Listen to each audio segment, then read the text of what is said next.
And immediately she was like, I have the perfect lady for you. She has daughters your age. She understands exactly what you're looking for. She knew firsthand how positive the experience could be. Paula said, send me a couple homes, think about the style you're looking for, and I sent her this home immediately and was like, well, this is like perfect. Setting the expectation very realistically, she was like, this is a beautiful home, however, it probably won't be available by the time you come up here, but I can definitely look for similar things. It ended up being that that was the first house we saw on the first day. Said to Paula and Mark, I know it's so cliche to like go for the first home you see, but there was just something about the character that this first home had and just the feeling.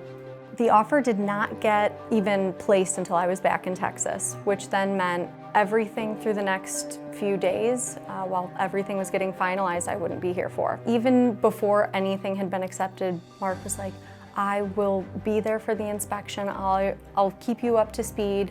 And as everything else was happening with the background stuff with the lawyers and the financing, Paula was just right there the entire time, making sure I had the answers to every single question I asked, which was a lot. It was just such a seamless process, and I also feel like I learned so much through it. It feels like I've been there forever.